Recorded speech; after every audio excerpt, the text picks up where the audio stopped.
क्या जिस direct perception अंतर्दृष्टि की हम बात कर रहे हैं, क्या वह आपकी वास्तविकता को प्रभावित कर सकता है? जैसा भगवत गीता में कहा गया है, यद्याचरति श्रेष्ठः तद्देवेतरो जनः। श्रेष्ठ मनुष्य जो आचरण करता है, दूसरे मनुष्य वैसा आचरण करते हैं। दोस्तों, इस वीडियो की गहराई में उतरने के लिए, इस सब्जेक्ट की गहराई में उतरने के लिए वीडियो को पूरा देखें। वीडियोस को सब्सक्राइब करें, ज़्यादा से ज़्यादा लाइक और शेयर करें, और जहां मत प्रकट करना हो कमेंट भी करें। धन्यवाद। वो एक श्रृंखला में है, उसका पिछला वीडियो आप वीडियो के राइट कॉर्नर पर जो आई का आइकन बना है उसको क्लिक करके इसके पिछले वीडियो में जा सकते हैं। जैसे कि मैं इस आई आइकन पर क्लिक करता हूं तो मुझे इससे लिंक्ड जो इसके ठीक पहले का वीडियो है वो दिखाई देता है और मैं इस वीडियो को सुन सकता हूं। नमस्कार दोस्तों। फिर इस वीडियो से जो लिंक्ड वीडियो है, इसके पहले का वीडियो, वो उसी तरह इस आई आइकन को क्लिक करने से हम देख सकते हैं। तो इस तरह इन वीडियोस को आप एक श्रृंखला में देख सकते हैं। ये वीडियोस एक श्रृंखला में हैं और इन वीडियोस को गहराई से समझने का सबसे बढ़िया तरीका है सारे वीडियोस को शुरू से देखना। अगर आप सारे वीडियोस को शुरू से देखना चाहते हैं तो चैनल के पेज पर जाएं।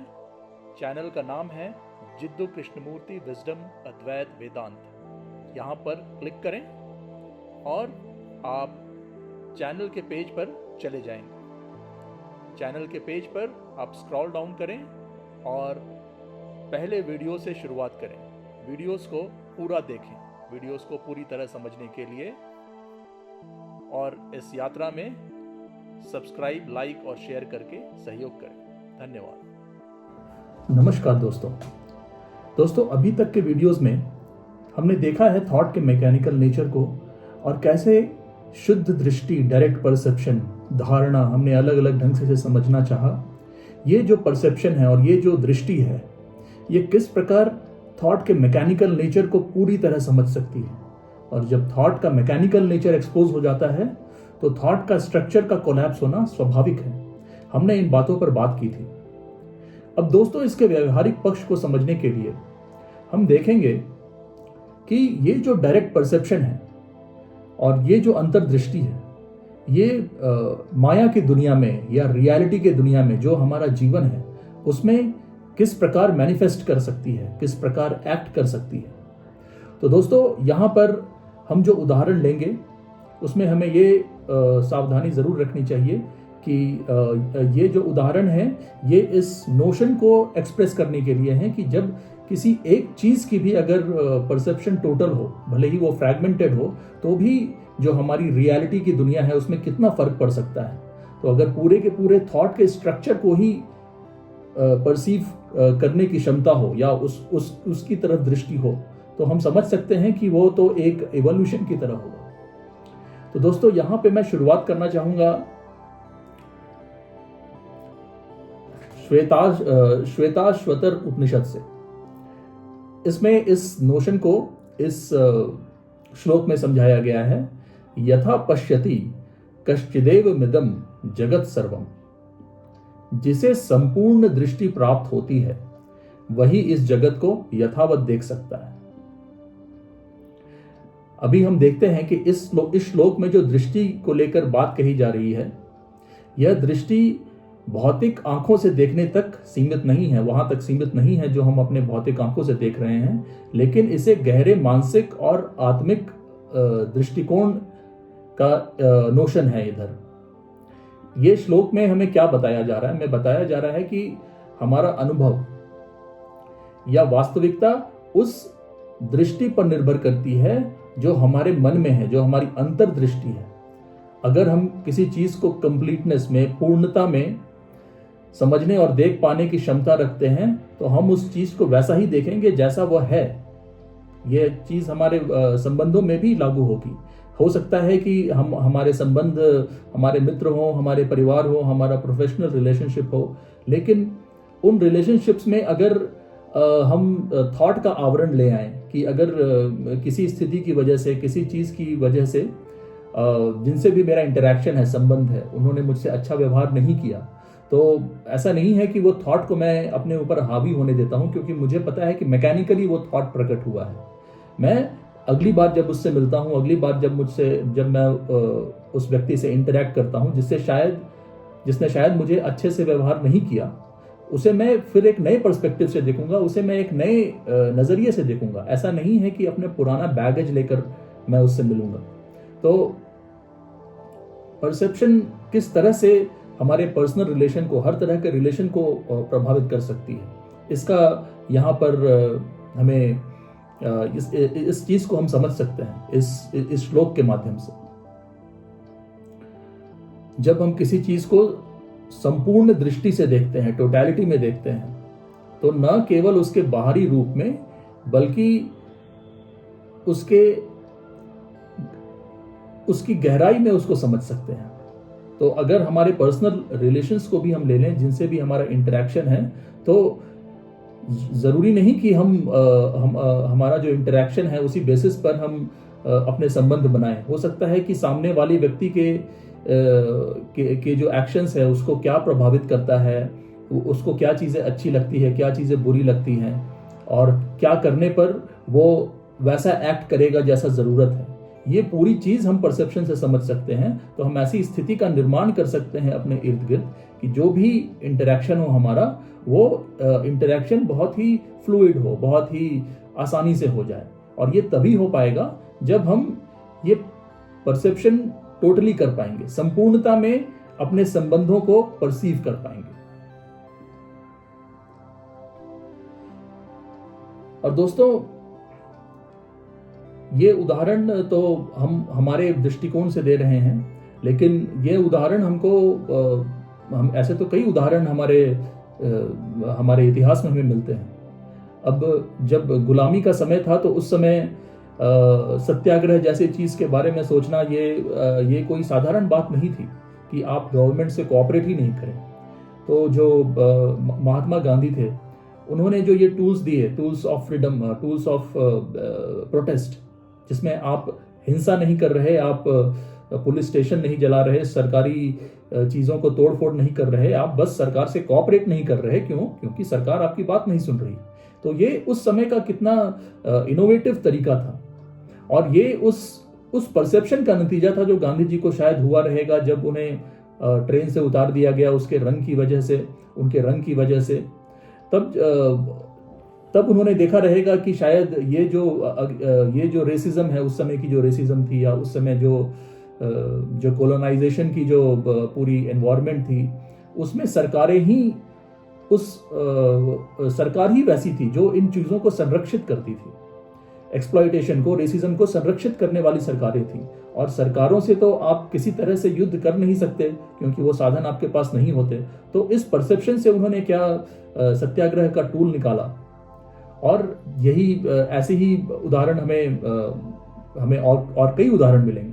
नेल्सन मंडेला का उदाहरण में आप लें, तो नेल्सन मंडेला जेल में रहते हुए भी अपनी अंतर्दृष्टि को बनाए रखते हैं, और फिर उन्होंने बाहर आकर जो काम किया वो हम सब जानते हैं, पढ़ते हैं उनके बारे में। और उनकी वजह से अफ्रीका का जो पूरा कल्चर जो अफ्रीका का था, वो कल्चर ही पूरा बदल गया, और रेसिज्म फॉर्मली अबॉलिश हुई।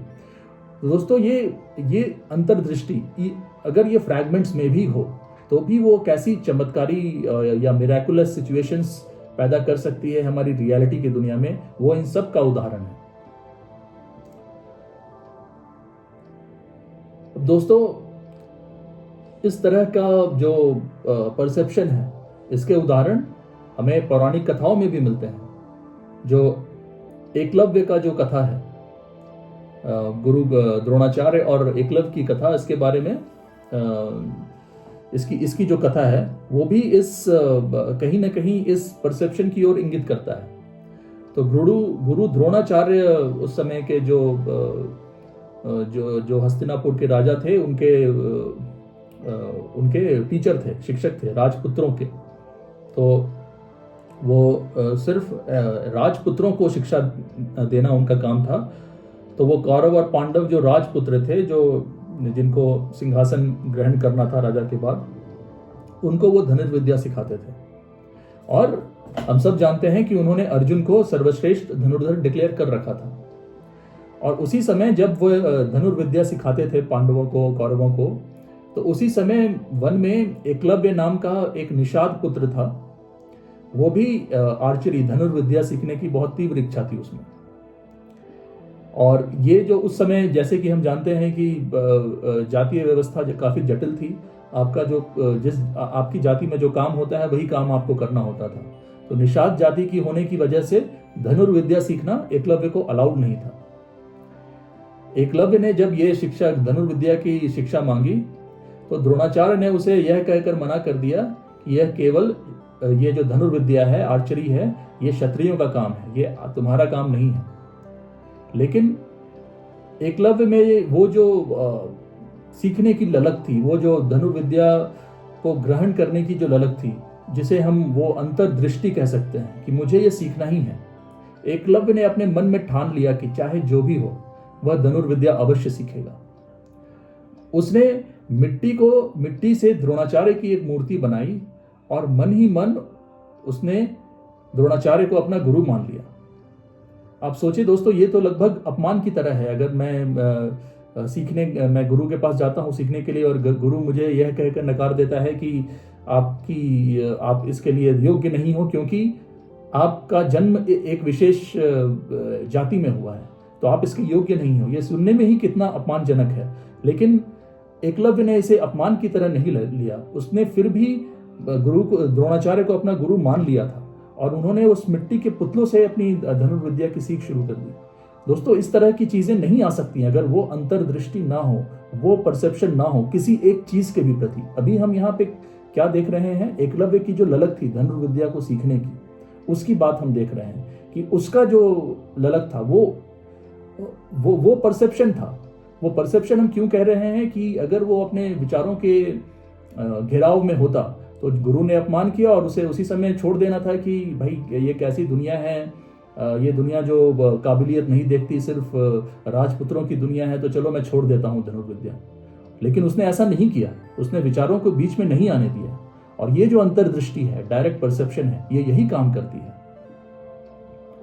इसके आगे कथा में, और जब वो प्रैक्टिस करने लगा तो अर्जुन देखता है कि एकलव्य की जो धनुर्विद्या थी वो अनपैरेलल्ड थी, अद्वितीय थी। तो अर्जुन गुरु द्रोण से पूछता है, गुरो कथम एष बालो धनुर्विद्यायाम माम अतिशेते। हे गुरु, यह बालक धनुर्विद्या में मुझसे भी श्रेष्ठ कैसे हो सकता है? अर्जुन को यह समझ नहीं आया, तो यह प्रश्न वो द्रोणाचार्य से कहते हैं। तो उसके जब द्रोणाचार्य ने देखा उसे एकलव्य को इतनी कुशल धनुर्विद्या का प्रदर्शन करते हुए कहीं पे उन्होंने देखा था, तब उन्होंने एकलव्य से पूछा कि मैंने तो तुम्हें सिखाया नहीं था, तो तुमने ये धनुर्विद्या कहाँ से सीखी? तब एकलव्य कहता है, त्वाम गुरुम मन्यमानः अहम साधनम कृतम मूर्तिं ते स्थाप्य धनुर्विद्यायाम स्वाध्यायनार्जितम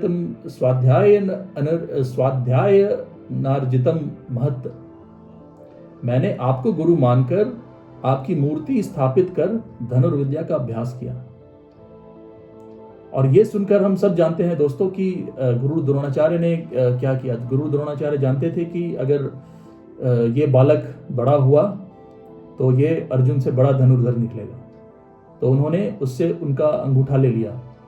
और क्योंकि एकलव्य ने गुरु को, द्रोणाचार्य को अपना गुरु माना था, तो एकलव्य अपना अंगूठा काट देते हैं।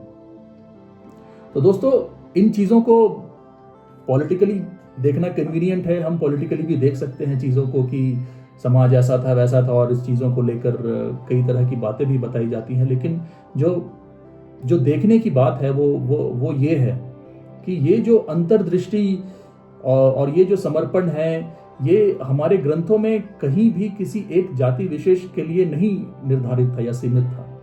ये अंतर्दृष्टि सबके लिए उपलब्ध था, और जिसने भी इस अंतर्दृष्टि को अपनाया उसने वो उदाहरण प्रस्तुत किया जो आज तक हम फॉलो करते हैं। तो दोस्तों इन चीज़ों को लेकर पॉलिटिकली मोटिवेट हो जाना एक और बात है, वो तो फिर थॉट का स्ट्रक्चर होगा कि नहीं ऐसी जातीय व्यवस्था थी, और फिर हम वो टिपिकल जातीय डिबेट में फंस जाते हैं। लेकिन इसमें मूल बात जो देखने की है कि हम जैसे एकलव्य ने इस चीज को लिया, उसने थॉट के स्ट्रक्चर में खुद को नहीं फंसाया, उसने दान का एक ऐसा उदाहरण प्रस्तुत किया जो शायद हमारे पुराणों में शायद ही कहीं मिले, कि जो चीज उसे सबसे प्रिय थी उस चीज को पूरी तरह त्याग देने में भी उसने संकोच नहीं की। जो चीज उसे इतनी प्रिय थी उसका त्याग उसने बस गुरु की एक आदेश पर कर दिया। जैसे भगवान श्री राम ने अपने पिता के सिर्फ एक वाक्य पर अपना राजधर्म छोड़ दिया, अपना राजधर्म माफ कीजिएगा, अपना राज्य छोड़ दिया और वनवासी की तरह 14 साल भटकते रहे जंगलों में। तो दोस्तों यहां बात उसी अंतर्दृष्टि की है। ये अंतर्दृष्टि अगर हमारे दैनिक कार्य में हो जाए अगर, तो वो किस तरह की चमत्कारी परिस्थितियां उत्पन्न कर सकती है। और दोस्तों ऐसा नहीं है कि ये सिर्फ हमारे पुराणों में देखने की बात है। मॉडर्न साइंस में इसके काफी सारे नोशंस हैं। मॉडर्न साइंस में इसे, या साइकोलॉजी में हम कह लें तो सेल्फ फुलफिलिंग प्रोफेसी कहा जाता है। अगर कोई व्यक्ति किसी चीज को पूरी तरह सच मान ले तो वह उसे साकार करने में सक्षम हो जाता है। तो साइंटिस्ट के एक्सपेरिमेंट्स में ये पाया गया है कि जब स्टूडेंट ये मान लेता है कि वो मैथमेटिक्स में अच्छा है तो उनका परफॉर्मेंस सुधर जाता है। और ये मान लेना वो ऐसा नहीं है कि मैं सोच लिया कि नहीं अब मैं अच्छा हूं, ये वाकई में काम करता है कि अगर वो अंतर्दृष्टि आप लाएं कि मैं ये कर सकता हूं। और ये तो सामान्य सा ज्ञान है कि वो है जिसे सेल्फ कॉन्फिडेंस बोला जाता है, कि आप अपने ऊपर विश्वास रखें। लेकिन दुर्भाग्य की बात है कि इन चीजों को उस ढंग से नहीं प्रेजेंट किया जाता। जब आप सेल्फ कॉन्फिडेंस बोलते हैं तो उसका मतलब सेल्फ को इंपॉर्टेंस देना नहीं होता है। उसका मतलब ये नहीं है कि मैं अहम को इंपॉर्टेंस दे दूं कि मैं कर सकता हूं। उसका सेल्फ कॉन्फिडेंस का ये मतलब है कि जिस चीज को भी मैं कर रहा हूं उसको मैं बिना किसी थॉट के प्रभाव में कर रहा हूं। अगर मुझे कोई सब्जेक्ट नहीं पसंद है तो नहीं पसंद होना तो स्वभाव का खेल है, या हमारे थॉट का खेल है। उस थॉट से अलग करके जब हम बस उस सब्जेक्ट को पढ़ते हैं तो वो हमें ग्रहण हो जाता है। तो इसीलिए साइंटिस्ट के भी ये एक्सपेरिमेंट्स में पाया गया है कि जब इस तरह की अंतर्दृष्टि होती है कि मैंने मान लिया कि ये मुझसे होगा और वो उतनी गहराई से माना है, उस अंतर्दृष्टि के साथ माना है, तो वाकई में वो चीज मेरे लिए साकार रूप ले लेती है। और ये चीज खिलाड़ियों में भी काफी पाई जाती है कि जब वह विजुअलाइज कर लेता है कोई खिलाड़ी तो उसकी मानसिक और शारीरिक क्षमता बढ़ जाती है। अगर आपको कोई चीज चाहिए और आपने विजुअलाइज किया कि जैसे कि वर्ल्ड कप लेकर मैं घूम रहा हूँ और क्राउड मुझे चीयर कर रहा है, अगर कोई खिलाड़ी एज्यूम करे तो उसकी भी जो मोटिवेशन है वो काफी बढ़ जाती है। और ये सब हम महसूस करते हैं दोस्तों। कोई चीज अगर हमें चाहिए बहुत शिद्दत के साथ तो हम वो विजुअलाइजेशन उसमें बड़ा सहायक होता है। अगर मुझे कुछ चाहिए तो कहीं ना कहीं मैं उसको विजुअलाइज करता हूँ कि ऐसा मैं कर रहा हूँ, और फिर उसके बाद एक अलग ड्राइव आता है। लेकिन हर बार यहाँ पे ये सावधानी बरतने की जरूरत है कि हमने इतने लंबे डिस्कोर्स में, इतने लंबे संवाद में हमने बस यही कहा है कि थॉट के मैकेनिकल स्ट्रक्चर को देखना है। तो हर बार जब भी इस तरह की बात हो, इस तरह की उदाहरण लें, तो हम ये देखें कि हम किसी थॉट के स्ट्रक्चर में तो नहीं फंस रहे, कहीं वो कर्ता भाव तो नहीं आ रहा। तो दोस्तों उम्मीद है कि इस परसेप्शन के व्यवहारिक पक्ष को समझने के लिए जो उदाहरण हमने लिए वो उदाहरण रेलेवेंट थे, और ये बात को थोड़ी और समझने में हमें मदद मिली होगी। अगले वीडियो में फिर इस चर्चा को आगे बढ़ाते हैं। धन्यवाद दोस्तों।